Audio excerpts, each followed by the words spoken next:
So this game, in some ways, was quite similar to the Brentford game, the recent Brentford game, but also the Brentford game that was the first game of the season as well.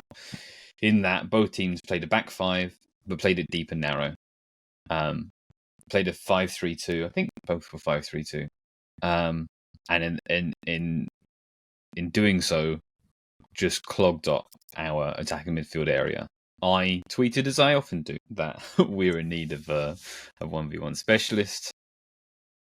In fact, this time I said, actually, we need two, and the reason we need two is because that means that we always have one available to play, right?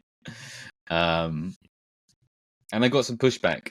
People said that, and Bardi's also actually echoed the sentiment that there's not enough happening in creative midfield, but I just think that there's no way of operating in that area when teams are defending in this way, where they are prioritizing that area with, arguably 10 players, right? Arguably, all the back five are on the edge of their own box. The midfield three is a couple of yards ahead of them. The attacking two are preventing the pass into them. It's like Maddison is going to be receiving in that situation in like a 1v4 situation. Here is the full list of players who I favour to be productive from a 1v4 situation. Number 1, peak Leo Messi. This concludes my list of players, right? And similarly, people complain that we weren't moving the ball fast enough, and that's definitely true. But again, we weren't moving the ball fast enough because everything was so narrow and congested in this one tiny area of the pitch. Yes, my feeling is, and you look at Kulusevski's goal, a 1v1 specialist, you look at Son's performance against Trippier, which is an outlier because of how dead on his feet Trippier was in that game. Yes, a 1v1 specialist will directly beat their man, get to the byline, cut the ball back, chip the ball to the back post, and get actual chances. But more importantly, a 1v1 specialist will give the opposition a reason to leave their own box sometimes, right? Mm-hmm. Because, my goodness, yeah, like I said, so much of like 20 players in a 20-yard box, you know? And so when we did pass the ball, first of all, we start our wingers quite narrow in the final third.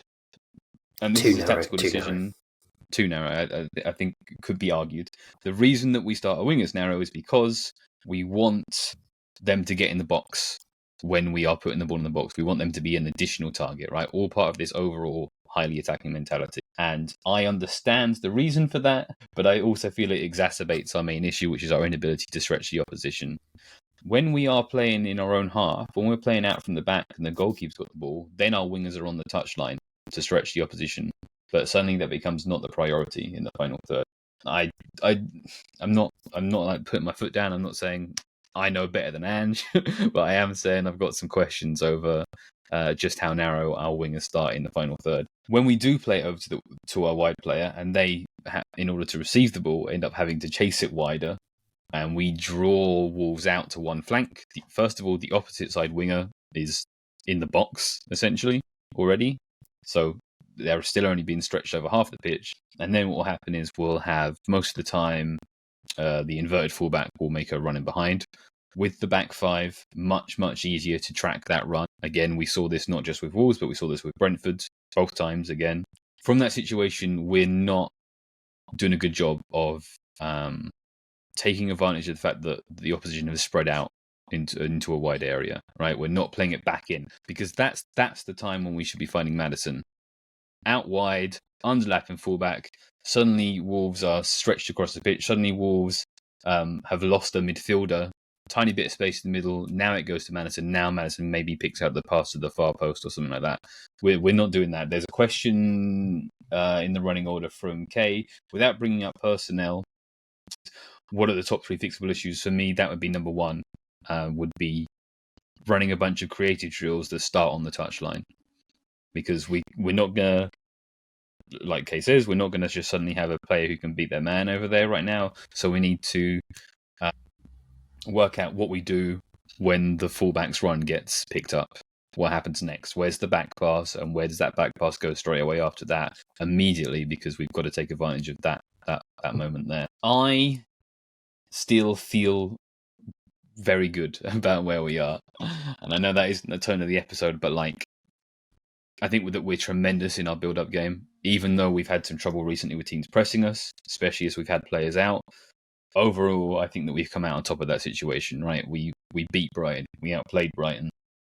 City were a tougher ordeal. Brentford started their game in a low block, came out to press, and we got the moment they came out to press, we scored 3 goals in 5 to 10 minutes, right? 70% possession, dominating territory. We've got so much of what we need to be a brilliant team. That's what makes it so frustrating that we don't have that final step. And I personally believe that we are one significant transfer away from near consistently having that ability to unlock a low block. I feel really good about that, but while we don't have that, it hurts, it stings, right?